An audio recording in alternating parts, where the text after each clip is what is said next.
Hello everybody and welcome back to the Pennsylvania and Berwind for 2021. We are going to be beginning some work. We're going to be roughing in the Grafton yard area today and getting started right here. We're going to put in a neighborhood, and again, we're going to be roughing this out. We're not getting into too much detail work today, but we're going to cover a whole lot of ground, which is really awesome. I'm really happy with how things are shaping up with this build. And the areas that were formerly in need of a lot of repair are now beginning to come together. And that gets me really excited and really amped up and ready to build some more. So 2021 is going to be the year for the P&B, I think. So anyway, to get things started today, we are going to be, like I said, working around Grafton here. I've already gone ahead and blanked out the entire area. It is totally flat. There is obviously no detail here.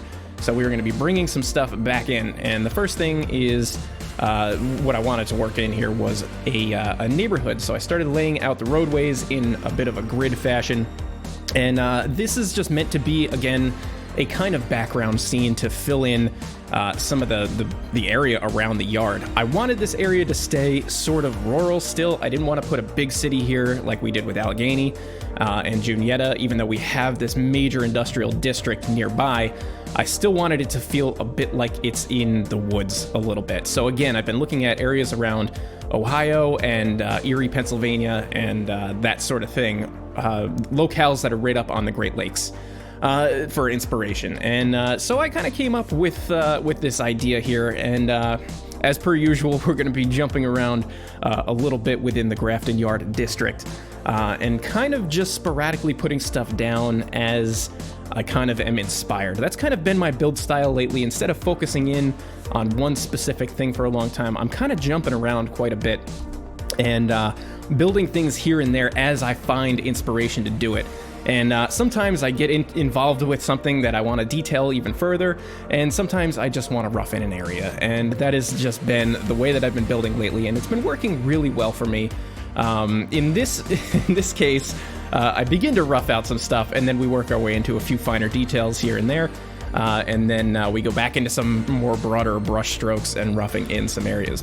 So in the Grafton Yard area here, I didn't do it on camera, but I had replaced some of the track that was here. You can go back to some of my previous videos to see what Grafton actually looks like before I revised this sort of like little locomotive workshop and repair and place track and that kind of thing.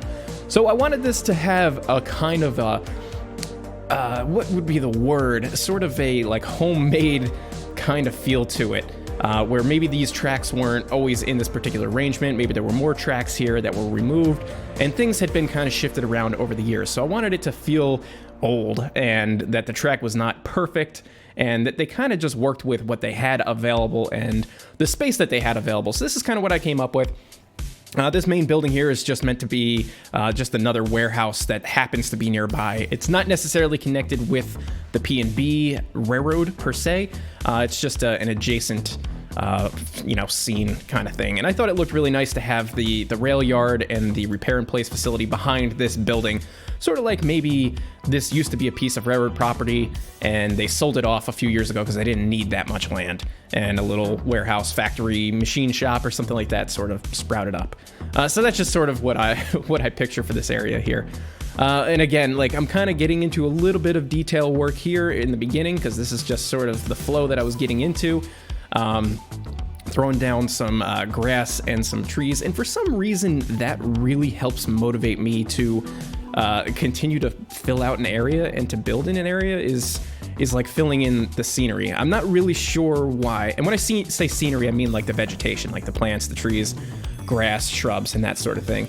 And I'm not really entirely sure why that kind of motivates me to do more work. I think maybe because it begins to bring it to life a little bit more. It doesn't feel so much like a blank canvas or an empty space or anything like that. So I always try to immediately get some kind of greenery down as soon as I can, because that just propels me forward in that sort of a manner. So right here in the beginning, I'm putting down some of the grade crossings here. Again, there's not really any rhyme or reason to how I end up detailing a scene. I try to work my way from the bigger stuff to the smaller stuff in terms of details, like the big broad brush strokes I always talk about, to the smaller details and save those details for later. Obviously you can't detail a scene until you've got the main brunt of the scene done. So I like to rough things in first, and then bring in some of the detail stuff. But in terms of what I do first, second, and third, I don't necessarily have an order of operations that I like to follow. One thing that I tend to do is do things in bulk. And I don't think I really do that too much in this episode, but what I mean by that is, like, if I'm going to be doing textures, I'm going to do a lot of textures, and I'm going to cover a whole lot of area with the texture, the ground texture. If I'm going to be doing grass splines, I use that one grass spline and put it all over the place, wherever it's going to go. Same with trees and shrubs. So I kind of do things in bulk in that regard. And I think that just allows me to have some more consistency and continuity with the type of assets that I'm using, especially when it comes down to like grasses and shrubs and trees and things like that, because it is very easy to just start using, the next thing and the different thing and the next thing and this different thing, and before you know it, you're working with a palette of like 75 different trees that don't all necessarily match, or different grasses and stuff like that. Obviously, you want to use different grasses for different, circumstances and stuff like that. But basically what I'm just trying to say is to have some sort of consistency to the build and to the look of the build. It's best to just work within some kind of a palette. And I pretty much have my palette for the P&B sorted out, which is pretty much my palette for all of my builds lately, where I've been using pretty much the same grasses and trees and shrubs, and that just so happens to be what looks good right now. Okay, so speaking of detailing, we're going to do a little detail work right here. So I'm picturing this as being some kind of a repair and place track. My game was bugging out here. I had to quit and save a couple times. It was really wonky, but anyway, this was supposed to be some kind of a repair and place, maintenance facility sort of doodad. So I wanted to put a couple freight cars there to make it look like maybe they had a hot box or something they were being worked on, and then just sort of clutter up the area a little bit. Again, there's so many more details that I can work into that scene, and I definitely will eventually over time, but I was just not feeling it at that moment. I wanted to cover as much ground as possible in this area here. So now I'm directing my attention over to more of the yard tracks, which I didn't mess with the yard tracks at all. These are still the same. This is still the same layout. Right here, I'm going to switch out the tracks so that they all match. But the layout is still the same here for the yard. I might adjust the ladder at some point. I don't know. I have to do some more testing, because when I first looked at it, it looked like it was not like a super sharp ladder, like the junctions weren't too sharp. But now the more that I look at it, it starts to feel like they might be too sharp, and I might need to make them a little bit more gradual. I don't know. Let me know what you guys think down in the comment box below. Let me know if you think that I need to make those junctions a little bit more smooth. But for now, they get the job done. I'm not even sure how many tracks are here, like 8 or 10 tracks, which is probably way more than enough than the P&B necessarily needs, especially for this particular area of the route. But again, this is meant to be a bit more of a I guess it is a terminal. It's the end of the line, so I guess it would be the terminal on this end of the line, which at this point I'm not even sure if it's east or west or north or south. I gotta look into that. I'm so bad with paying attention to my own stuff. But again, keeping with consistency and a palette of assets that I'm using, I'm jumping around to other adjacent areas where I've already laid out some trees and some shrubs and stuff like that, and I'm going to copy and paste them in, and then just do-si-do them around like this a little bit so that they're not exactly the same, and it doesn't look like I, copied and pasted it. But really, my idea here is just to save time. I don't have time to place 10 million trees all the time. So if I can copy and paste it, whenever I can copy and paste, I try to copy and paste. And that goes into the old saying of, work smarter, not harder, So I try to work smarter as much as possible. Again, doing things in bulk, and just trying to, cover some ground. I don't need to spend a lot of time doing, trees and shrubs next to the tracks, unless I want to do unique scenes, which we do get into a little bit in a moment here. On the adjacent side of the yard, I work in a couple little swampy things and stuff like that. And again, that's to keep things visually interesting. It's very easy to just lay down some ground textures and make the terrain flat and just copy and paste a whole bunch of trees and shrubs that you've used a million times right next to it and call it done, because you're going to be blasting by there on a train anyway, and you're not going to be paying too much of attention to the trackside shrubs and grasses.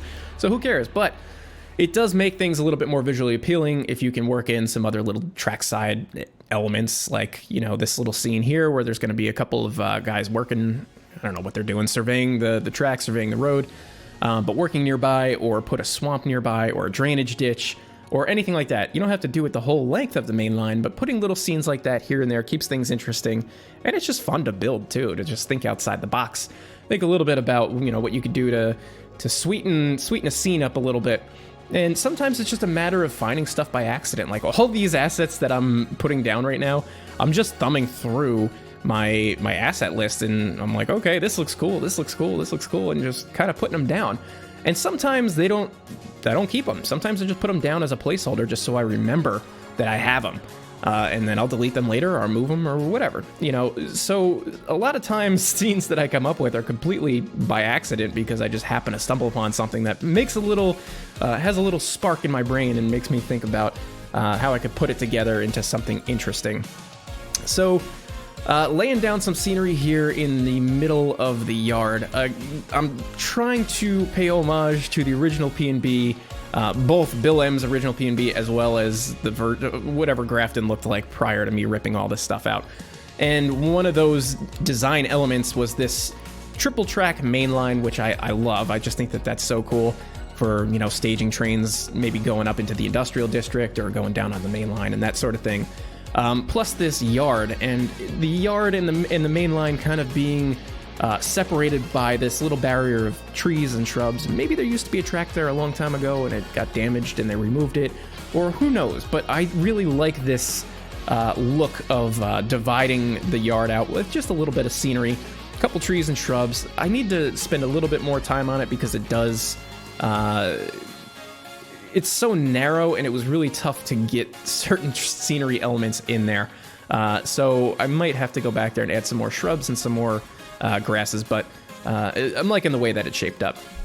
So now, speaking of trackside scenes, here's one that I'm working in here, which is just a bit of like a flooded drainage trackside area. I feel like whenever I would go out rail fanning, like out in Rochester and some places down here in New Jersey, you'll see a lot of times the track is built up on a fill, and maybe it goes through like a low-lying area, or you know, there's some kind of a drainage ditch there just to get water away from the track, or whatever it might be. So I wanted to include something like that over here. And being that we are so close to the lake, I kind of imagine this as being a pretty low-lying area, pretty close to sea level, or pretty close to the water table at least. So there might be a lot of flooding. So in this area, I'm going to be working in quite a bit of these little, you know, drainage puddles and scenes like that, like you see right here. So definitely a fun little element. It's really nice to see something like that trackside. It breaks up the monotony of having all these trees sort of spammed all over the place. So it's definitely a nice element to try to bring in a little scenic detail. And you can work these in anywhere along your main line that you want. I just happen to pick right here because why not?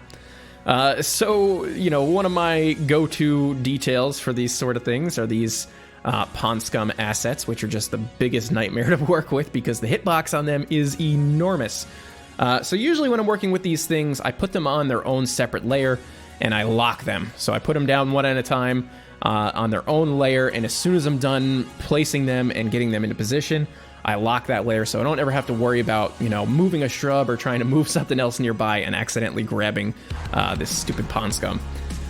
Okay, so now we are back to the neighborhood that I started at the beginning of the episode, and I don't show this too much because it's very monotonous, but I begin to lay out some houses here. These are my houses. They're going to be available on my website. Actually, I think they're available on my website right now, right? The housing pack. Yeah, approachmedium.com. Go there and you can get these houses.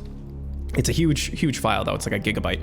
But anyway, if you want these houses, you can go over to approachmedium.com and pick them up. They're no longer Patreon only. There is some Patreon exclusive assets still out there, and there's going to be plenty more to come. So if you want early access to new assets that I am building for the game, head over to patreon.com/approachmedium and pick a tier that you love and that you want to be a part of, and you can support me over there. Anyway, that was a shameless self-plug. So back to what we're doing here in this neighborhood. I initially just lay out one whole row of houses like this, and I'm using the copy and paste tool, and I am copying and pasting wherever I can. And again, I did the same thing with these houses like I did with the scenery. I copied and pasted them, and then I do-si-doed some of the houses so that there wasn't too much of a pattern. There is still a pattern in there, but because this is a background scene, I don't really care.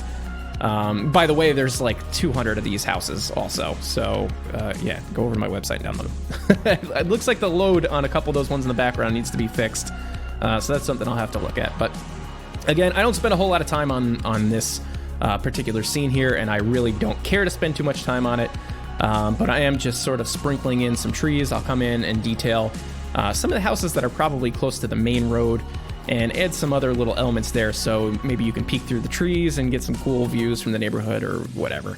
But I'm not going to spend too much time because I don't want to waste polygon counts on background buildings. This is a rail yard, so there's going to be a lot of freight cars there, and that's going to take up a lot of, you know, your poly count. So I would prefer that to do that. So game bugging out again. Track was disappearing, of all things, for a train simulator to decide not to render. It decided not to render the track, which is just impressive. So I don't know if these clips got mixed up. Maybe they did get mixed up, but I'm back here detailing this repair and place facility. We might have already seen some of this. I honestly don't know, and I don't really care either. I'm not going to go back and re-record what I just did. But yeah, so we're working in some of the textures a little bit. I always love that buried track look, and usually I do that by locking the height of the track so that it doesn't follow the terrain, and then I just raise or lower the terrain by like 0.10 or 0.20 maybe. So that's all I'm doing, is using you can see it there, 0.19 in the top right. So I'm just using the set height tool and just kind of, you know, rubbing it over top very gently, and you know, you get kind of like a little hodgepodgey, you know, areas where the soil is kind of over top of the tracks, over top of the ties, and covering it a little bit and making it look a little bit less used. So that's a look that I really enjoy going for. You find that a lot on the P&B, and you'll find that a lot on the DBev, because that's just one of those signature things I guess I do. Anyway, so bringing my attention back here to some more grass splines. And again, just trying to make this seem a little bit overgrown, and I don't want to say disused, because it's definitely used, but maybe not as well maintained as some of the other support facilities on the route. And I think this just adds like a lot of character to the route as a whole, specifically because each area is just that much different. Juniata, you know, doesn't have any sort of servicing facility, but has a yard office that you can, you know, park your locomotives near and your cabooses by and get your paperwork and do that kind of thing. We've got Allegheny, which has a massive yard with support facilities and repair facilities and all this and that. And here we've got Grafton, where it's a little bit more in the boonies, I guess, you know, so things are, you know, just thrown together in a hodgepodge kind of fashion. And I really like that. And I think it's going to have a nice contrast to the big industrial district that is Grafton Dockside in the background there. So I really like the look of that.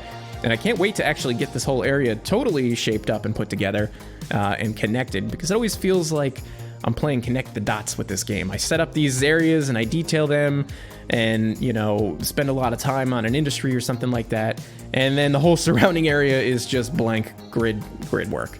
And then I have to try to fill in the blanks in between. But that always comes with time, you know. The more I kind of float around and fly around, then I get ideas about what I want to put over there. Sometimes it's just mountains and trees. Sometimes it's, you know, a background town or a city or a neighborhood or whatever it might be. Or maybe it's just some more warehouses. But I have to sort of like look at how things begin to develop. I don't have like some huge grand plan in my head about how like the city is going to be planned. I'm not a city planner.